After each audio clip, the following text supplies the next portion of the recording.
하나님 말씀은 신약성경 마태복음 1장 21절에서 23절, 신약성경 맨 앞에 나와 있습니다. 마태복음 1장 21절에서 23절까지 말씀입니다. 다 찾으신 줄 알고 제가 여러분 앞에 읽어 드립니다. 아들을 낳으리니 이름을 예수라 하라.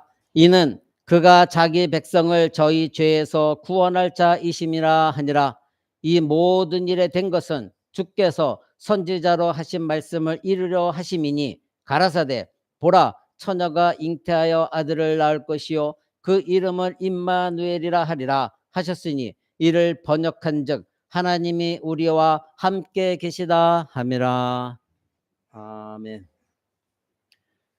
이제 성탄절을 맞이해서 성탄 메시지를 여러분께 전하고자 합니다. 오늘 하나님의 말씀 제목은 그 이름 예수 그리고 임마누엘, 이것에 대해서 여러분과 함께 나누고자 합니다. 왜 하나님의 아들을 예수, 곧 구주라고 우리는 부릅니까? 바로 우리 주 예수 그리스도가 우리를 죄에서 구원하셨기 때문인 것이고, 또 그 예수 그리스도 외에는 우리를 구원할 자가 없는 것이고, 그 구원을 찾아서도 안 되는 것이고, 그리고 발견할 수도 없기 때문에 우리는 하나님의 아들을 예수, 곧 구주다, 이렇게 부르는 겁니다. 오늘 본문에서 하나님께서 이 땅에 오셔서 두 개의 이름을 갖고 계신 것을 보게 되죠. 바로 예수라는 이름과 뒤에 또 나올 때 임마누엘이라 하리라, 두 개의 이름을 우리는 발견합니다. 먼저 이름을 예수라 하라, 이것을 한번 알아봅니다. 21절에 아들을 낳으리니 그 이름을 예수라 하라. 이는 그가 자기 백성을 저희 죄에서 구원할 자이심이니라 하니라, 이렇게 말씀하고 있습니다. 자, 여기 예수라는 이름은 구약 방식으로 읽으면 여호수아입니다. 즉 여호수아는 호세아라는 이름에다가 여호와를 나타내는 여자를 붙여서 여호수아, 그래서 하나님이 구원하신다, 이런 의미를 갖고 있는 것이 여호수아입니다. 이것이 신약에 와서는 예수 이름으로 바뀌어지게 된 것이죠. 구약 시대에도 많은 사람들이 자녀의 이름을 여호수아라고 이름을 지었듯이, 예수님의 시대에도 많은 사람들이 자기 자녀가 태어나면 예수다, 이런 이름을 많이 지었습니다. 그러니까 이 예수라는 이름은 그렇게 특별한 것은 아닙니다. 그러나 그 의미는 아주 비범한 의미를 갖고 있는, 그래서 당시에 누구라도 이 이름을 지을 수 있으나, 그러나 그 이름이 갖고 있는 의미는 굉장히 비범한 그런 의미를 갖고 있는 것이죠. 하나님의 아들 예수, 바로 우리의 죄의 문제를 해결하는 것은 누구밖에 없다? 하나님밖에 없다, 이런 뜻입니다. 그런데 우리의 죄값을 치르려고 대신 치러주실 어떤 존재가 필요합니다. 그런데 하나님과 인간 사이에서 중보자가 되어져야 되는데 사람이 될 수는 없다, 이겁니다. 그래서 인성과 신성을 동시에 가지고 계신 분이 사람의 죄를 대신해서 죽어야 마땅한 것인데, 인간에게는 신성을 가진 사람이 아무도 없는 것이죠. 그래서 하나님이 원하시는 것은 그 제물이 죄가 없는 제물이 되어졌을 때 하나님이 그 제물을 받으시고 인간의 죄를 용서하시는데, 이 세상의 인간은 모두가 다 죄를 갖고 있으니 그 인간이 대신 죽어봐야 아무 소용이 없는 것입니다. 그러려면 결국 신성을 가진 하나님밖에 없는데, 하나님은 영이시니 죽으실 수는 없잖아요. 그래서 신성을 가진 그 하나님께서 인간의 몸을 입고 이 땅에 오셔서 온 인류의 죄를 대신하여 십자가 죽으심으로 말미암아 온 인류의 죄가 용서함 받는 것, 그것이 바로 하나님의 구원의 계획이었고, 그 구원의 계획을 이루시기 위하여 인간의 몸을 입으신 하나님이 이 땅에 오신 분, 그분이 바로 예수님이시다. 그래서 예수님은 인성과 신성을 동시에 취하신 분, 유일하신 분, 그분이 예수 그리스도다, 이것입니다. 그래서 죄의 문제를 해결하는 데는 절대적으로 필요한 것이 무엇입니까? 바로 하나님, 그 하나님이 필요합니다. 그래서 신성이 인성을 취할 수는 있지만 인성이 신성을 취할 수는 없는 것이죠. 이 뜻은 무엇이냐면 인간이 하나님이 될 수는 없다, 이겁니다. 하나님이 인간이 될 수는 있을지언정 인간이 하나님이 될 수는 없다 이것입니다. 그러니 우리의 죄의 문제를 해결할 때는 반드시 하늘로부터 땅으로 내려오는 방식만이 우리의 죄를 해결할 수 있는 것이지, 땅에서부터 하늘로 올려지는 방식으로는 우리의 죄의 문제가 해결되지 않는다 이것입니다. 그래서 구원은 언제나 위로부터 아래로 내려오는 것이지, 땅의 인성이 하늘의 신성을 취하여서 구원을 얻는 일은 결코 없다 이것입니다. 그러기에 예수 곧 죄의 문제를 해결하는 바로 이 구원자를 말할 때 우리는 예수라는 이 이름이 갖고 있는 의미는 하나님의 아들이 하늘로부터 인간의 몸을 입고 인성을 취해서 이 땅에 오셔서 죽으셔야만 되는 것, 이것이 우리의 구원이다 이것입니다. 그래서 오늘 마태복음 1장 21절에 아들을 낳으리니 이름을 예수라 하라. 이는 그가 자기 백성을 저희 죄에서 구원할 자다. 자기 백성이라고 했습니다. 그러니 이 땅에 살고 있는 인간에게 자기 백성이라는 없으니, 자기 백성이라는 것은 곧 하늘에 계신 하나님의 백성, 그들을 구원하시기 위해서 하늘로부터 오신 신성을 가지고 이 땅에 오셔서 인성을 취하신 예수 그리스도밖에 없다. 이렇게 성경은 우리에게 분명히 말하고 있습니다. 오늘 본문 1장 21절에 아들을 낳으리니 이름을 예수라 하면서 여기에 해석을 더하여서 뭐라고 했습니까? 자기 백성을 저희 죄에서 구원할 자다. 그렇게 설명을 덧붙이고 있습니다. 즉 하나님의 아들은 반드시 위에서부터 오셔야 된다. 그렇다면 여러분, 지금 이단 중에 자기가 예수라고 하는 사람들, 그들은 하늘에서 내려온 사람이 아닙니다. 그들은 하늘로 또 온 적이 없습니다. 그들은 인간에게서 태어나고 죄에 물들어 있는 죄인일 뿐인 것이죠. 오직 예수 그리스도만이 하늘로부터 오신 인성을 취하신 하나님이십니다. 그분만이 자기의 백성을 죄에서 구원하신 하나님이시다 이것입니다. 그러기에 이 예수라는 이름을 다시 요약하면 자기 백성을 자기 죄, 그들의 죄에서 구원할 자, 그리고 하나님은 우리를 구원하시기를 원하신다, 이런 의미를 갖고 있다 이것입니다. 그렇기 때문에 이 예수라는 이름의 의미는 자기 백성, 반드시 자기 백성이 들어가야 됩니다. 근데 자기 백성이 누굽니까? 바로 저와 여러분, 창세전부터 하나님 택하신 백성들, 그 자기 백성들을 죄 가운데, 저와 여러분들이 죄 가운데 있을 때 하나님 우리를 구원해 주셨습니다. 바로 이런 사람들에게 영원한 안식을 주시기 위하여 이 땅에 오신 분이 예수 그리스도다.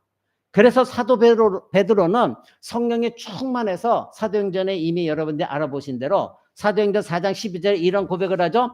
다른 이로서는 구원을 얻을 수 없나니 천하 사람 중에 구원을 얻을 만한 다른 이름을 우리에게 주신 일이 없다. 누구밖에 없다? 예수 그리스도 이름밖에는 없다는 것입니다. 오직 예수의 이름, 유일한 하나님이시면서 인간이신 예수 그리스도 밖에는 우리에게 영원한 안식을 주는, 영원한 구원을 주는 존재는 없다는 것입니다.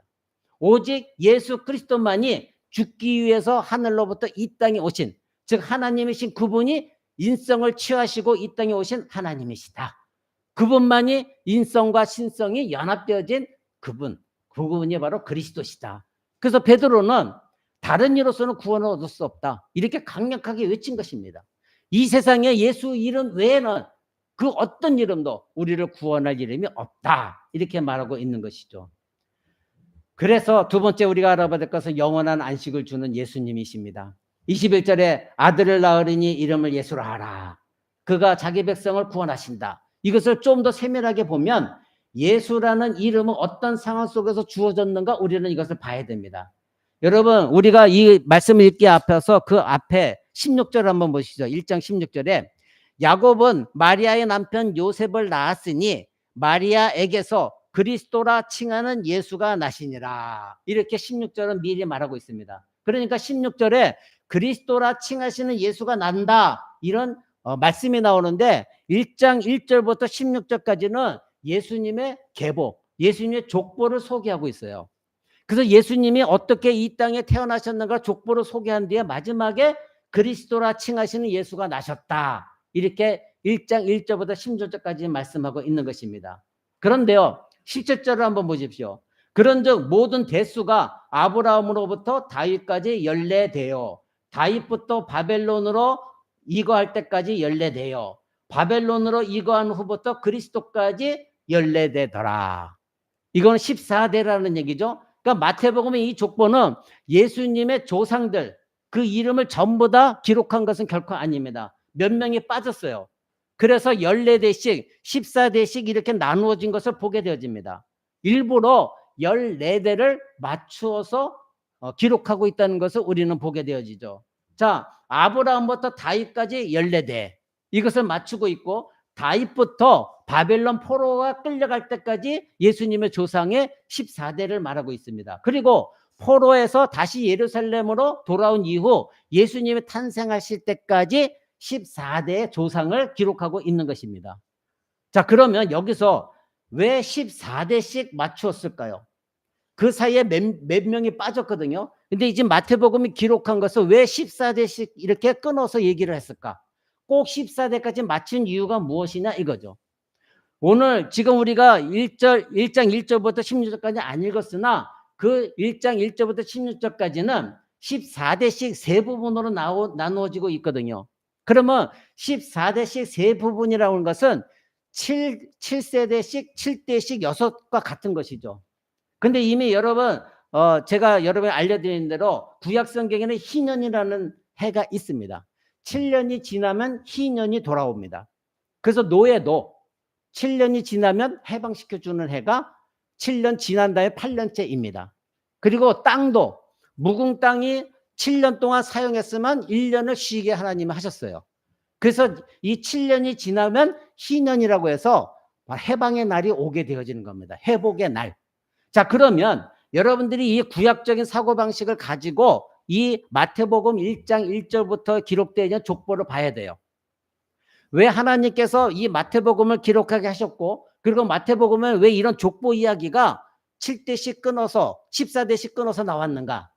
여러분 앞에 여러분이 말씀드린 대로 14대씩 셋을 끊었기에 이것을 나눠보면 7대씩 6번을 끊은 거예요.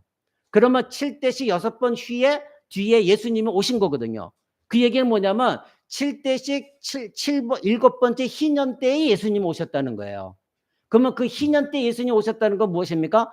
완전한 인류의 회복을 위하여 예수님이 오셨다는 것을 이 마태복음이 강조하기 위하여 이렇게 14대씩 3번을 끊어서 기록했다 이것입니다. 그러니 우리는 성경도 성령의 역사 가운데 아무렇게나 쓰여진 것이 아니라 성령의 역사 속에서 하나님의 의중이 담겨져 있는 하나님의 말씀이다 이것입니다. 그러기에 이 예수라는 이름의 의미 속에는 이 족보 전체에 완전한 안식이 있어요. 아까 말씀드린 대로 7년 지나면 희년이 오거든요. 해방이에요. 안식이에요. 그러니까 예수님이 오실 때에는 7년의 7번째 해에 오셨으니 그 의미는 완전한 안식을 주시는 분이 태어나셨다는 것을 강조하기 위하여 14대씩 3번에 나누어서 마태복음 기록한 겁니다. 그래서 여러분들 이 족보를 읽어보면 누가 누구를 낳고 누가 누구를 낳고 누가 누구를 낳고 이렇게 되어지면 재미가 없어요. 근데 분명히 여러분들이 그 구약적인 사고를 가지고 성경을 읽다 보면 아, 하나님이 왜 이렇게 기록하게 하셨는가? 그것이 바로 예수님 때에 오시면 완전한 해방이 있게, 즉 완전한 안식을 주시고자 그것을 강조하기 위하여 이렇게 14대씩 끊어서 기록하게 하셨구나. 여러분들 이것을 아시면 됩니다. 세 번째로 우리가 알아봐야 될 것은 우리가 오늘 본문 말씀에 예수라는 이름 뒤에 누구라고 되어 있습니까? 임마누엘이라고 있죠. 우리 다시 본문으로 돌아갑니다. 23절에 보니까 보라 처녀가 잉태하여 아들을 낳을 것이요 그 이름을 임마누엘이라 하리라. 자, 앞에서는 예수라 하라. 그리고 나서 뒤에 가서는 23절에서 임마누엘이라 하라. 두 개의 이름을 성경은 기록하고 있습니다. 자, 구원이라는 이 예수의 이름의 주제는 임마누엘, 곧 하나님께서 우리와 함께 계시다. 이런 말의 다른 표현이 하나님이 우리를 구원하셨다 이것이죠. 그러니까 언약과 하나님의 함께 하신, 우리와 함께 하신 그 하나님은 언약의 하나님인데 그 하나님이 우리를 구원하신 하나님, 우리가 영원토록 늘 동행하시고 함께 하신다. 그런 의미로 묶여 있는 것입니다. 그러니 우리가 21절과 21절을 잘 연결해서 읽어야 돼요. 21절에서 예수라는 이름을 알려주시고 22절에서는 이 모든 일에 된 것 이렇게 나와 있죠. 이 모든 일에 된 것, 이것은 뭐예요? 앞에 나왔던 내용 모두 그것을 즉 예수님이 이 땅에 오셔서 예수라는 이름을 얻게 된 거, 그 모든 내용을 22절에 뭐라고 돼 있어요? 선지자의 말씀을 이루기 위해서다. 이것은 무슨 뜻입니까? 예수님이 오시기까지 하나님은 많은 선지자를 통해 계속해서 예수님이 오실 것을 예언하셨거든요. 그러니까 지금 마태복음 1장에 말씀하고 있는 것은 선지자들이 모두 예수님을 향하여 말씀하셨는데 그 말씀을 이루기 위하여 이렇게 말한 거예요. 그래서 인용한 것이 누굽니까? 이사야서 7장 14절에 오늘 우리가 본문 말씀에 23절, 그것은 이사야서 7장 14절을 인용한 거거든요. 그것을 다시 한번 읽습니다. 보라, 처녀가 잉태하여 아들을 낳을 것이요 그 이름은 임마누엘이라 하리라. 이것은 이사야서 7장 14절의 말씀을 인용한 거예요. 그러니까 선지자들이 모두가 다 누구를 향하여 말씀하셨다? 바로 장차 오실 예수 그리스도, 영원한 안식을 주신 임마누엘, 그분을 향하여 말씀하셨다. 그래서 22절에 선지자의 말씀을 이루기 위하여 이렇게 기록한 것입니다. 사랑하는 성도 여러분, 사실 하나님은 아담에게도 임마누엘이셨죠. 아담과 늘 에덴 동산에서 교제하셨고 대화하셨습니다. 늘 거느리셨습니다. 그런데 아담은 이 축복을 박차버렸죠. 하나님의 임마누엘 축복을 거부한 사람이 아담입니다. 오늘도 동일합니다. 저와 여러분, 이 세상에 있는 사람 모두 로마서 1장 28절은 이렇게 말합니다. 그들이 마음에 하나님 두기를 싫어하며 하나님께서 그들을 그 상실한 마음대로 내버려 두사 합당치 못한 일을 하게 하셨다. 저와 여러분이 예수 그리스도를 만나기 전에 바로 이런 사람들이었어요. 우리 마음에 하나님 두기를 싫어했어요. 임마누엘 하나님 우리와 함께 하기를 거부했던 사람들이에요. 그런데 저와 여러분은 하나님의 은혜 가운데 말씀을 깨닫고 임마누엘 하나님 나와 함께 하신 것을 믿었습니다. 영접했습니다. 그러나 지금도 여러분 주변에는 여전히 그들 마음에 하나님을 두기를 싫어하는 사람들이 있다는 거예요.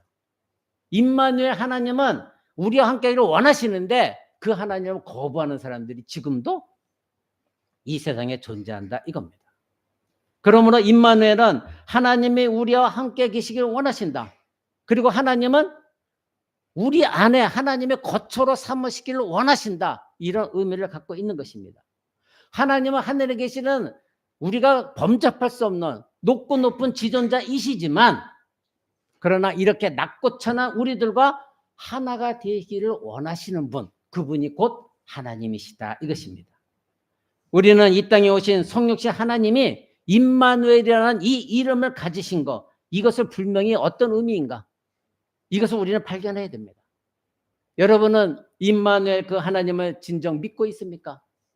여러분 마음에 임마누엘 오신 예수 그리스도 그분이 여러분 마음을 지금 차지하고 있습니까? 예수님은 분명히 우리에게 내가 세상 끝날까지 너희와 함께 있으리라 말씀하셨습니다. 여러분 마태복음의 1장에 보면 오늘 본문 말씀에 임마누엘이라 하셨습니다.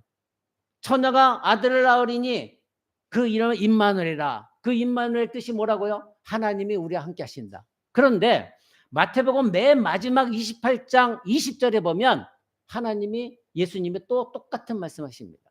여러분 잠깐 마태복음 맨 뒤에 28장을 한번 봅니다. 마태복음 28장 20절 맨 마지막 절입니다. 28장 20절. 내가 너에게 분반 모든 것을 가르쳐 지키게 하라. 볼지어다 내가 세상 끝날까지 너희와 항상 함께 있으리라. 아멘. 이것이 임마누엘이에요. 그러니까 마태복음은 첫 장에서 예수 그리스도가 우리와 함께 하시는 임마누엘이다 이것을 강조했고 28장 마지막 절에서도 내가 끝날까지 너희와 함께 있을 것이다. 내가 바로 임마누엘이다. 이것을 말씀하고 계신 것을 우리는 보게 되어집니다. 사랑하는 성도 여러분, 임마누엘 예수 그리스도를 여러분은 지금 믿고 있습니까?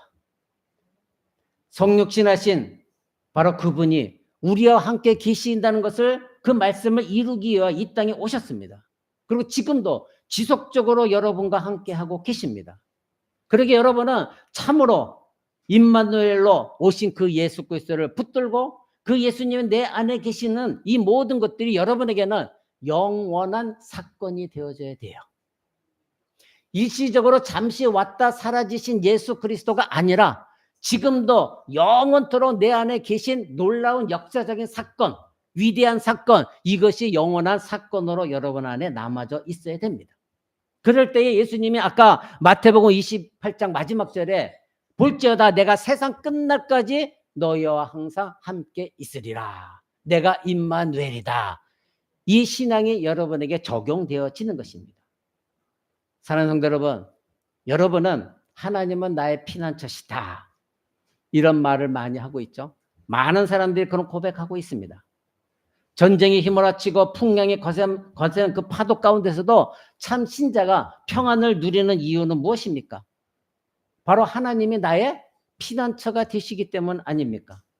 나와 함께 하시는 그 하나님, 그분이 임마누엘이시기 때문에 그 하나님의 굳건히 붙들고 있는 사람이라고 한다면 풍랑이 온다 할지라도 전쟁이 일어난다 할지라도 여러분 마음 안에는 평안이 있을 것입니다. 왜 하나님이 저와 여러분의 피난처가 되십니까? 하나님이 우리와 함께 하시기 때문 아닙니까? 만약 하나님이 임마누엘이 아니라고 한다면 하나님은 여러분의 피난처가 되실 수가 없어요. 입으로만 주여 주여 하는 사람들은 임마누엘이 인정하지 못하는 사람이에요. 내 마음속에 예수가 계신 것을 굳건한 믿음 속에서 붙들고 있지 아니하고 그래서 의식적으로만 지식적으로만 알고 있기 때문에 내가 당한 환난 가운데서 그 하나님이 피난처가 되지 못하는 거예요. 임마누엘 그 하나님은 여러분 안에 계시면 그분이 창조주 하나님이라는 거 굳건히 붙들고 있다면 여러분 어려움이 있으면 그 하나님께 피해야 되는 거 그것이 마땅한 거 아닙니까? 그것이 신자 아닙니까? 사랑하는 성도 여러분, 그렇다면 이 예수님은 어떻게 해서 임마누엘이 되셨습니까? 여기서 우리가 주의해야 될 것은 임마누엘이라 할 때, 즉 하나님이 나와 함께 하신다 할 때 예수님의 육체가 우리와 함께 있다는 것이 아니라는 겁니다. 예수님은 지금 부활승천하셔서 하나님 보좌 우편에 앉아 계십니다. 그런데 어떤 이단들은 또 사이비 종교는 예수님이 육체로 우리와 함께 계신다고 착각하는 사람들도 많이 있어요.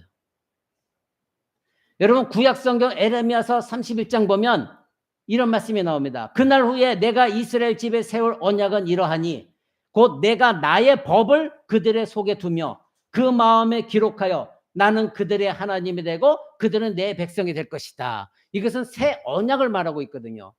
즉 사람의 마음에 하나님의 법, 성령의 법을 새겨 주시겠다는 겁니다. 그래서 그들이 나의 백성이고 나는 그들의 하나님이 되겠다. 이렇게 새 언약을 미리 예언하셨거든요. 에레미야 시대 때. 자, 이 말씀이 적용되어진 것이 우리 주 예수 그리스도이십니다. 그래서 나중에 에스겔서는 또 그런 말을 합니다. 여러분 구약성경 에스겔서 한번 봅니다. 구약성경 에스겔서 36장입니다. 제가 가진 성경으로는 구약성경 1208쪽에 있습니다. 구약성경 1208쪽 에스겔서 36장 25절에서 27절입니다. 찾으신 줄 알고 제가 읽어드립니다. 구약성경 1208쪽. 맑은 물로 너희에게 뿌려서 너희로 정결케 하되 곧 너희 모든 더러운 것에서와 모든 우상을 섬기면서 너희를 정결하게 할 것이요 또 새 영을 너희 속에 두고 새 마음을 너희에게 주되 너희 육체에서 굳은 마음을 제하고 부드러운 마음을 줄 것이며 또 내 신을 너희 속에 두어 너희로 내 율례를 행하게 하리니 너희가 내 규례를 지켜 행할지니라. 아멘. 바로 우리의 마음을 새로운 마음으로 하나님이 바꿔주셔서 내 신, 즉 성령을 말하는 거예요. 성령을 너희 마음속에 두겠다. 이것이 임마누엘이에요. 여러분 그 뒤에 37장 27절 28절 한번 보십시오. 그 뒤에 37장 27절 28절. 내 처소가 그들의 가운데 있을 것이며 나는 그들의 하나님이 되고 그들은 내 백성이 되리라. 내 성소가 영원토록 그들 가운데 있으리니 열국이 나를 이스라엘에 거룩하게 하는 여호와인 줄 알리라. 아멘. 자, 내 성소가 영원토록 그들 가운데 있을 것이다. 이게 무엇이에요? 임마누엘이에요. 하나님께서 우리와 영원토록 함께 계시다고 약속하신 임마누엘, 바로 이 에레미야 선지자와 에스겔 선지자가 예언했던 이 말씀이 이루어진 것이 바로 우리 주 예수 그리스도가 이 땅에 오신 것이고, 바로 그 새 영을 주는 것, 새 마음을 주는 것, 그것이 바로 예수님이 이 땅에 오셔서 우리를 대신해 죽으심으로 그 예수를 믿는 자들의 마음을 하나님이 회심케 하시고 완전히 바꿔주셔서 거듭나게 하심으로, 예수님은 비록 몸으로는 부활승천하셨으나 다시 성령을 보내주셔서 우리와 영원토록 하시겠다는 이 에스겔 선지자와 에레미야 선지자의 예언이 이루어진 것입니다. 그러게 여러분, 예수님을 육체로 내 안에 계시다는 착각을 갖고 계시지 마시고, 예수님의 몸은 이 땅에 더 이상 계시지 않습니다. 예수님의 육신의 몸은 하나님 보좌 우편에 앉아서 우리를 위해서 기도하고 계시고 중보하십니다. 대신 우리가 영원토록 하시는 것은 그리스도의 영이시요 하나님의 영이신 성령이 우리와 함께 하도록 하신 거예요. 그래서 예수님께서 말씀하신 것이 내가 가야 너에게 유익이다 말씀하신 이유가 바로 이것입니다. 사랑하는 성도 여러분, 신약성경 고린도후서 7장은 그래서 이렇게 말합니다. 우리 한번 고린도후서도 한번 살펴봅니다. 고린도후서 6장 16절입니다. 6장 16절. 제가 가진 성경으로는 신약성경 291쪽에 있습니다.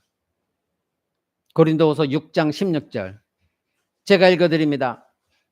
하나님의 성전과 우상이 어찌 일치가 되리요? 우리는 살아계신 하나님의 성전이라. 이와 같이 하나님께서 가라사대 내가 저희 가운데 거하며 두루 행하여 나는 저희 하나님이 되고 저희는 나의 백성이 되리라. 아멘. 어떨 때? 바로 하나님의 성전이 되어 있는 사람, 즉 하나님께서 그 사람 안에 성전으로 계시는 그 사람이 바로 하나님의 백성이 되어진다 이것입니다. 사랑하는 성도 여러분, 여러분에게는 그리스도의 영, 하나님의 영이신 성령 하나님이 임마누엘로 여러분 안에 계시다는 거 믿으십니까? 그 사람들이 진정한 신자요, 그 사람들이 진정한 하나님의 성전입니다. 그래서 여러분들의 삶은 내 안에 하나님의 성전이 계시기 때문에 내 안에 하나님의 성전의 영광이 다른 자들에게 드러나지는 삶을 살아야 돼요. 그것이 예수 그리스도가 이 땅에 오신 이유 중에 하나입니다. 바로 새 언약의 성취가 이루어진 것입니다. 하나님은 과거에 범죄한 아담과 하와에게 함께 하셨습니다. 바로 그들이 죄를 범했을 때 가죽 옷을 지어 입히심으로 그들과 함께 하셨죠. 노아의 방주 때 하나님은 그들과 함께 하셨습니다. 바로 노아의 방주가 하나님의 성전이었습니다. 약속을 믿고 떠난 이 아브람, 그 아브람과 함께 하신 하나님, 여러분 이미 알고 있습니다. 광야에서는 이스라엘 백성과 하나님 어떻게 함께 하셨습니까? 광야의 성막을 통하여 하나님이 그 이스라엘 백성과 함께 하셨습니다. 지금은 성령으로 저와 여러분 안에 하나님이 함께 하고 계시는 임마누엘, 그분이 바로 이 땅에 한 아기로 작은 성읍 별 볼 일 없는 베들레헴에 태어나신 우리 주 예수 그리스도이십니다.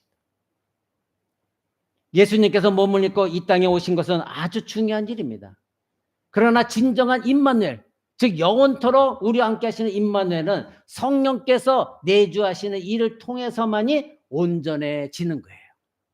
성령이 없으면 여러분들은 예수를 주라 시인할 수가 없어요. 성령이 없으면 여러분은 거듭난 사람들이 아닙니다. 바로 성령께서 우리 속에 오실 때야 비로소 구약 시대로부터 항상 말해왔던 하나님이 우리와 함께 계신다, 임마누엘, 이것이 진정으로 성취되어지는 것입니다.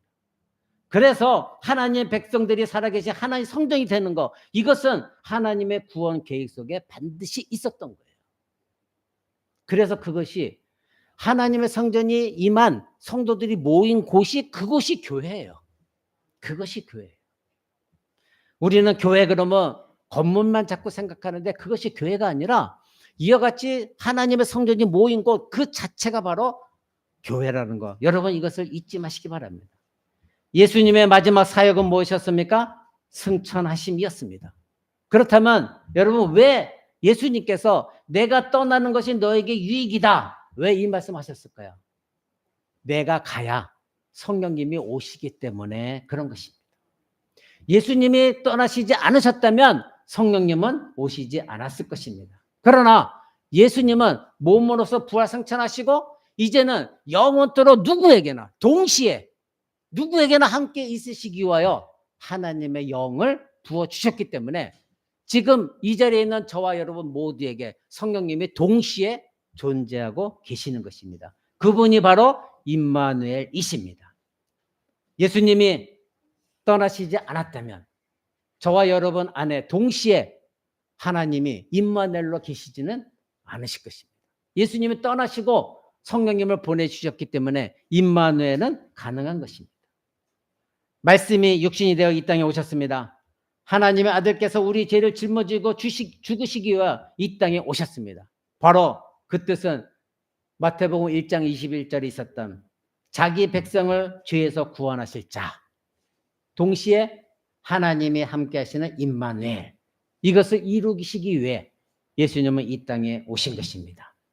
결국 종합적으로 여러분들은 하나님의 자녀로서 구원을 받았고 여러분에게는 임마누엘 하나님이 계신 것이고 그래서 여러분은 하나님의 거룩한 백성이 되어졌습니다. 사랑하는 코람도 성도 여러분, 성탄절이 이제 이번 주에 있습니다.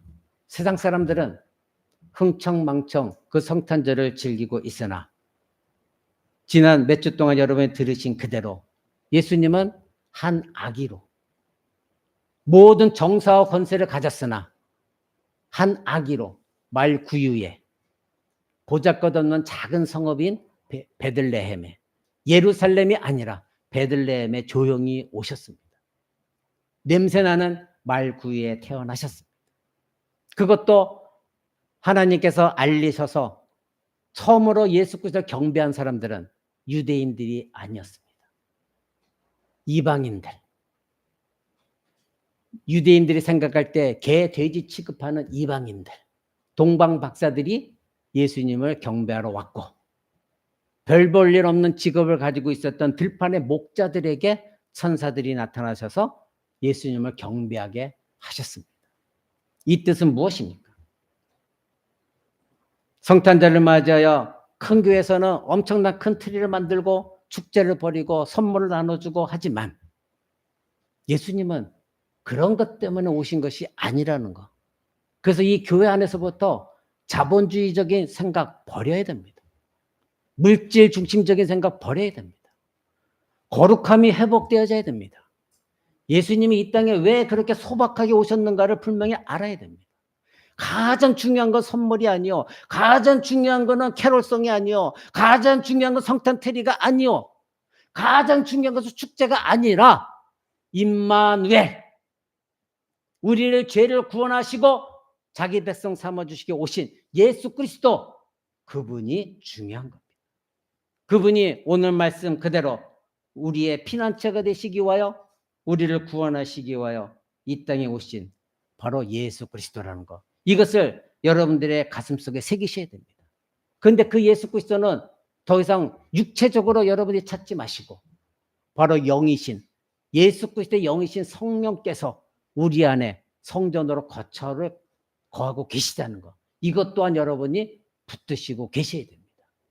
이 성탄절 계절에 우리 코람도 성도만큼은 세상에 흥청망청되는 그런 성탄절에 휩쓸리지 아니하고 예수님 왜 그렇게 가난한 동네에 보잘것없는 곳에 소리 없이 오셨는가, 그 의미를 분명히 깨닫고 나를 구원하기 오신 예수님, 내 남편, 내 자녀들 구원하기 오신 예수님, 바로 그들에게도 임마누엘 하시기 위하여 오신 하나님, 그분을 붙들고 감사하며 찬양과 영광을 돌리는 저와 여러분 되시기를 주 예수 그리스도 이름으로 축원을 드립니다. 우리 다 같이 한번